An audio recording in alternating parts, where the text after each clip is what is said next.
여러분 안녕하십니까? 이어서 포항에서 전해드립니다. 경북 동해안 지역은 오늘도 구름 많고 바람이 강하게 부는 날씨가 이어지겠습니다. 오늘 아침 최저 기온은 16도에서 19도, 낮 최고 기온은 23도에서 26도로 어제보다 조금 높겠습니다. 울릉도와 독도에는 오늘 밤까지 30에서 80mm의 비가 계속 내리겠습니다.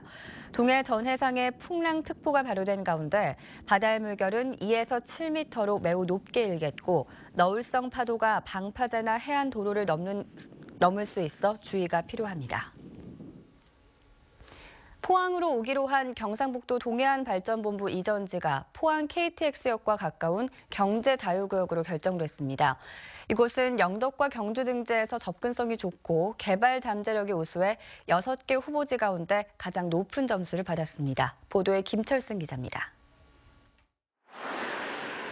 관심을 끈 동해안발전본부 이전 대상지로 포항시 북구 흥협 경제자유구역 내 업무 용지가 선정됐습니다. 동해안발전본부 이전지로 포항이 결정된 지난 2월 이후 6개월여 만입니다. 공무원과 도의원, 시의원, 전문가 등 17명으로 구성된 입지선정위원회는 6개 후보지를 현장 답사하고 채점을 통해 이같이 결정했습니다.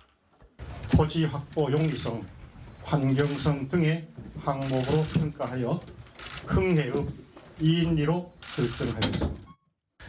이 일대는 28번 국도와 가까워 접근성이 좋고 남북 어느 쪽으로도 치우치지 않았다는 장점이 있습니다. 선정위원회는 또 토지 확보가 쉽고 성장 잠재력이 크며 기반시설 설치도 용이해 상대적 여건이 좋다는 평가를 받았다고 밝혔습니다. 동해안발전본부가 들어설 곳이 최종 결정됨에 따라 경상북도는 곧 기본 구상 용역을 줘 청사 규모를 확정하고 설계 공모를 해 오는 2018년 말 개청하기로 했습니다. 현재로선 수산진흥과 등 4개 과에 60명의 공무원이 옮겨오게 되지만 업무 관련성으로 볼 때 에너지 등 다른 분야의 이전 필요성도 높게 제기되고 있어 기본 구상 용역이 주목됩니다. MBC 뉴스 김철승입니다.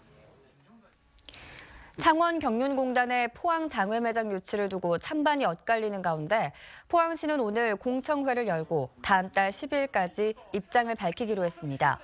포항시는 오늘 오전 11시부터 포운중앙도서관에서 찬반 토론자 2명씩 그리고 방청석 찬반 토론자 3명씩으로부터 의견을 듣기로 했습니다. 포항시는 정리된 의견을 다음 달 7일 시의회 상임위원회에 보고한 뒤 시의회의 의견을 종합해 다음 달 10일 이전에 경륜장 장외 매장 유치에 대한 입장을 밝히기로 했습니다. 경상북도 학교운영위원장 연합회는 어제 성명을 통해 정부가 교육용 전기요금 인하 방안을 조속히 마련해 줄 것을 촉구했습니다. 연합회는 일선 학교의 전기요금 부담을 덜어줘야 교육의 질이 향상된다며 학생들의 건강권과 학습권 확보 차원에서 교육용 전기요금의 인하가 반드시 필요하다고 밝혔습니다.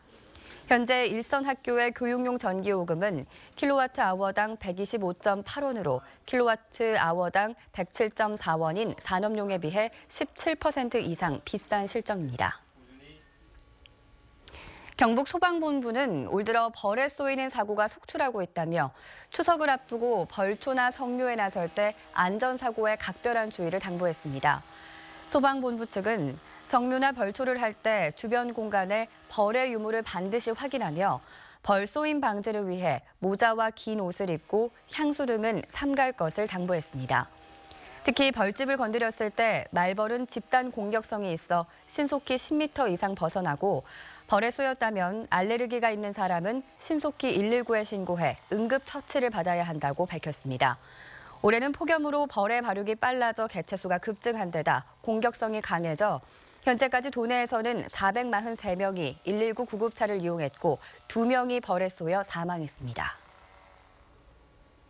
포항에서도 아파트 입주자 대표 선출 등 각종 단체 선거에서 선관위의 온라인 투표 지원 서비스를 이용하는 사례가 늘어날 것으로 보입니다. 포항 북구 선거관리위원회는 최근 포항시 북구 양덕 2차 이편한 세상 아파트 입주자 대표회장 선거를 온라인 투표로 진행했는데 세대별 방문 투표에 따른 부담 해소와 공정성 확보, 투개표 편리성 등 여러 가지 측면에서 좋은 평가를 받았습니다. 네, 이상으로 뉴스를 마칩니다. 여러분 고맙습니다.